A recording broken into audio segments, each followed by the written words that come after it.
Salut à tous. Aujourd'hui, on va parler d'un sujet que les médias et les politiques préfèrent taire au nom du vivre ensemble, l'antisémitisme d'origine musulmane. En France, quand on a des actes antisémites, on préfère parler d'antisémitisme vague, comme s'il était diffus dans toute la société. Pourtant, cet antisémitisme musulman, des livres en parlent, des musulmans le dénoncent, et quand on a des statistiques, elles sont très claires. Selon l'Agence européenne pour les droits fondamentaux, les violences antisémites en France sont dans les 3/4 des cas le fait de musulmans, et c'est manifestement de cet antisémitisme-là dont il est question quand on parle de recrudescence de la haine des juifs en France.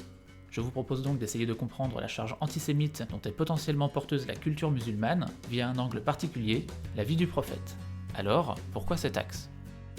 Eh bien parce que le prophète, toute sa vie, a été confronté aux juifs. Alors je ne dis pas que c'est la seule explication possible, mais la violence des faits, vous allez le voir, permettent à eux seuls d'expliquer l'antisémitisme dans la culture musulmane.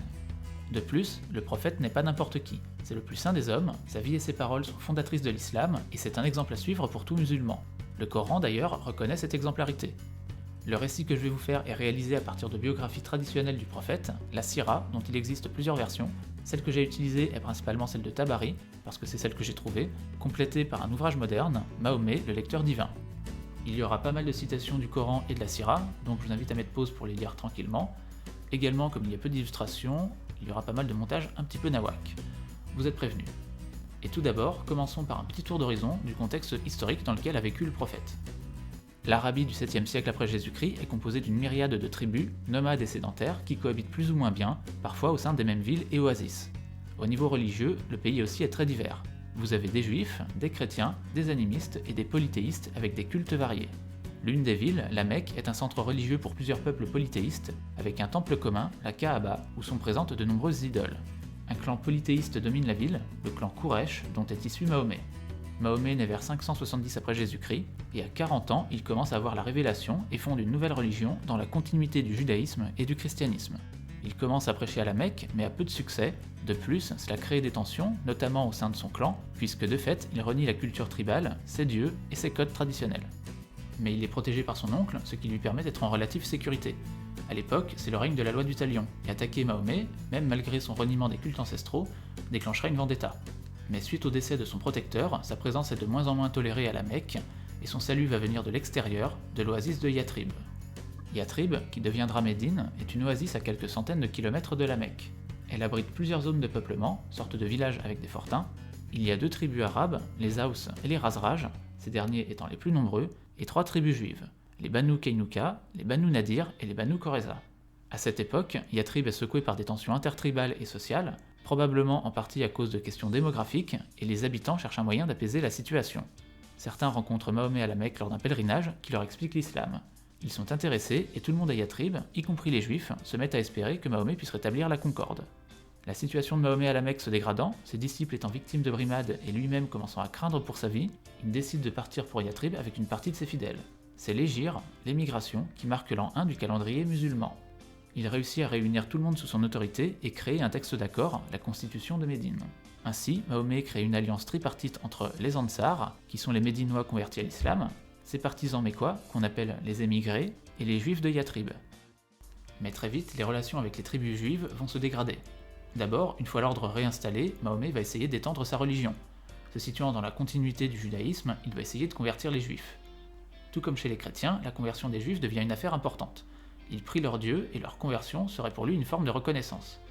Mais comme pour les chrétiens, les juifs refusent de se convertir à l'islam.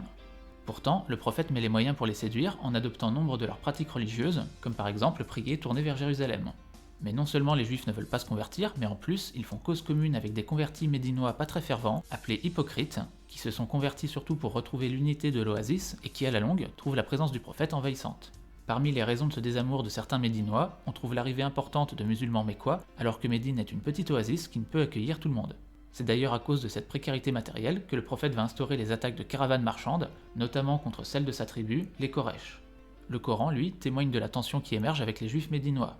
Ils vont notamment être accusés de ne pas reconnaître sciemment le prophète, qui les accuse de falsifier les écritures qui de fait ne correspondent pas à sa propre interprétation, très libre, de l'histoire juive.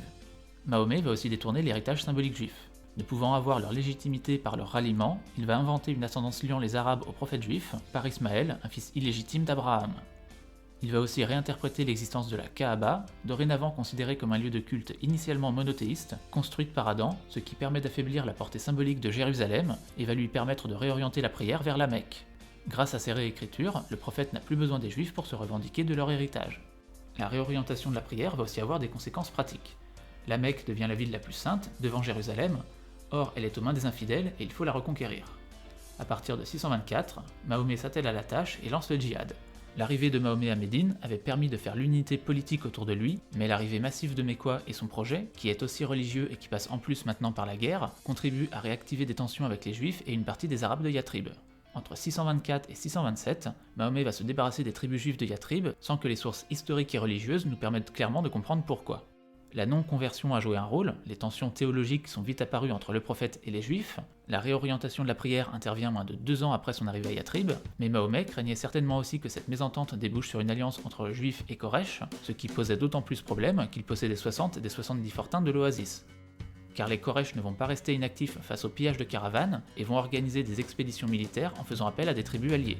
Cela donne lieu à la bataille de Badr, que remportent les musulmans, mais qui convainc peut-être aussi Mahomet qu'il vaut mieux prévenir que guérir. Les premiers à subir son courroux sont les Banu Qaynuqa, qui sont la plus faible des 3 tribus juives. Ce sont des artisans, pas des guerriers. Une étincelle anecdotique sert alors de prétexte. Une musulmane ayant été harcelée par des membres des Qaynuqa, Mahomet fait le siège de leur forteresse pendant 15 jours, et les juifs finissent par se rendre. Mahomet ordonne d'exécuter les hommes et de réduire les femmes et les enfants en esclavage, pratique courante à l'époque, mais un musulman, Ibn Obayy, l'un des chefs de la tribu des Aws, allié des juifs, mais aussi membre des hypocrites, intervient en leur faveur, et le prophète leur accorde la vie sauve. Ils partent alors vers Raybar, une oasis juive située à 150 km de Médine, et les musulmans obtiennent leurs biens.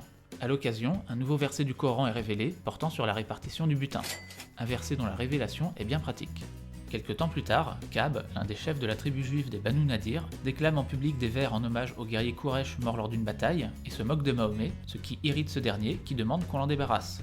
Des musulmans, membres de la tribu des Aws, se proposent d'effectuer la besogne, lui tentent un traquenard et finissent par lui tomber dessus.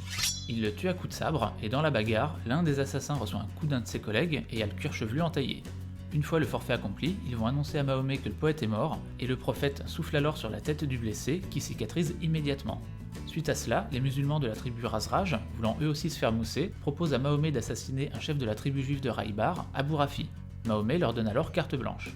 Une équipe réussit à s'introduire à Raybar et tue Abu Rafi dans sa chambre.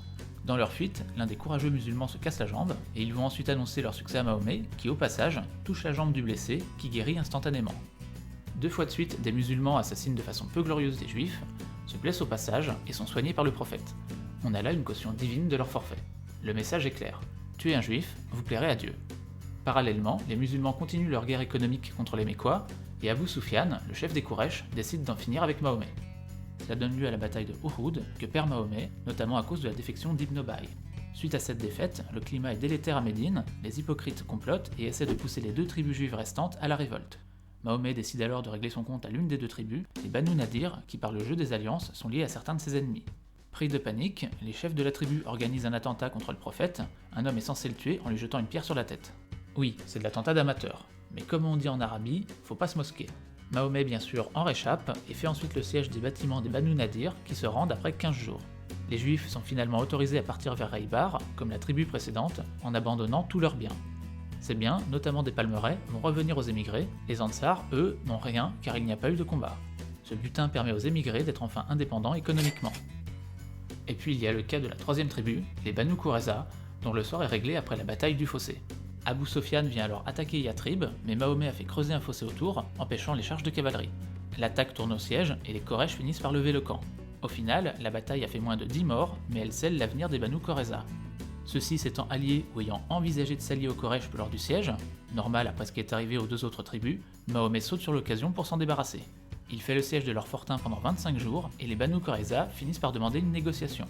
Ils acceptent un arbitrage avec Saad comme arbitre, étant l'un des chefs de la tribu Aws, leur ancien allié, ils peuvent espérer un verdict clément, l'exil comme les autres tribus. Mais Saad propose tout autre chose. Les hommes doivent être exécutés et les femmes et les enfants vendus comme esclaves. S'étant soumis au jugement et craignant pour leur famille s'ils refusent, les Banu Qurayza acceptent le verdict. C'est ainsi que 600 à 800 hommes de la tribu, y compris de jeunes adolescents, vont être égorgés par les musulmans. Mahomet, lui, en profite pour prendre une nouvelle esclave sexuelle parmi les prises, une dénommée Rihanna, qui refusera toujours le mariage et la conversion à l'islam. D'ailleurs, tuer les hommes et réduire les femmes et les enfants en esclavage, y compris sexuel, ça ne vous rappelle rien? Et oui, c'est ce que les islamistes de Daesh ont fait aux Yézidis. Et ils ne sont pas les seuls à s'inspirer de cette pratique du prophète. En 2011, une candidate à la députation koweïtienne avait proposé que lors des guerres, l'on puisse utiliser les femmes non musulmanes des vaincus comme esclaves sexuels. Oui, les actes du prophète, vieux de 14 siècles, servent encore aujourd'hui d'exemple, y compris parfois pour cautionner les pires pratiques.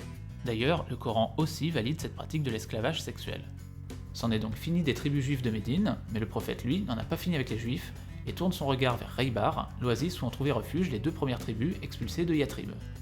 Pour des raisons peu claires, il décide de faire le siège de l'oasis.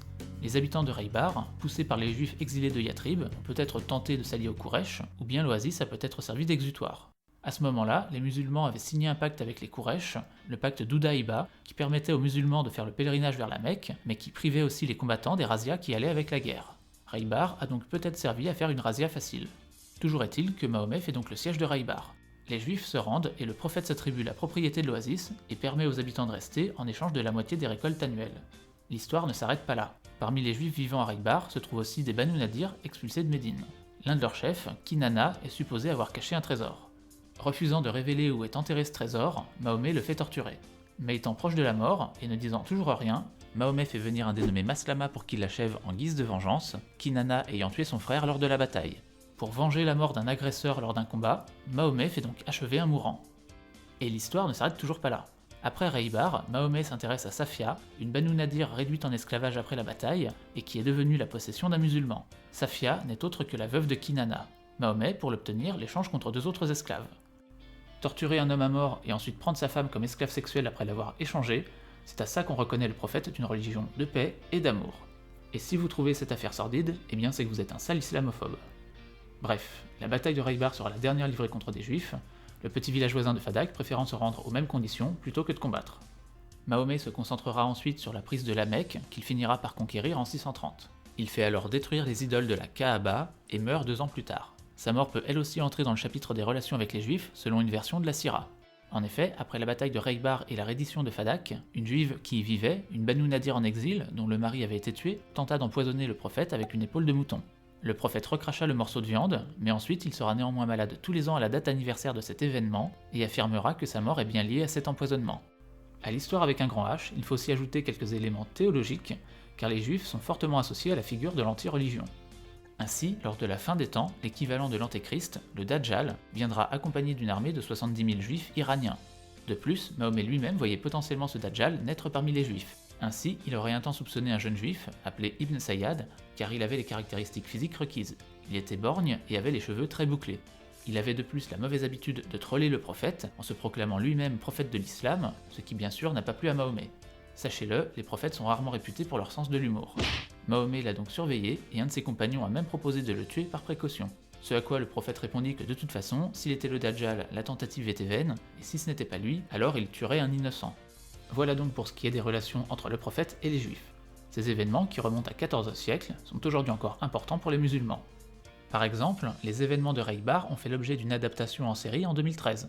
L'histoire, je cite, met en avant l'hostilité et la haine des juifs envers autrui, leur nature fourbe, leurs multiples trahisons et leur racisme infâme.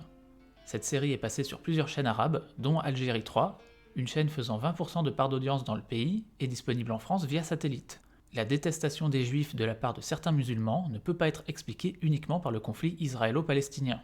Comme l'islamisme, il ne peut pas être non plus expliqué par le manque de culture religieuse. Tout musulman qui voudra approfondir sa connaissance de la religion tombera sur les mêmes versets et les mêmes épisodes sanglants que moi et pourra y trouver une justification à son désir de violence et à son intolérance. L'islam, par l'histoire guerrière de son prophète, porte en elle-même potentiellement une justification de la haine du non-musulman et de la violence.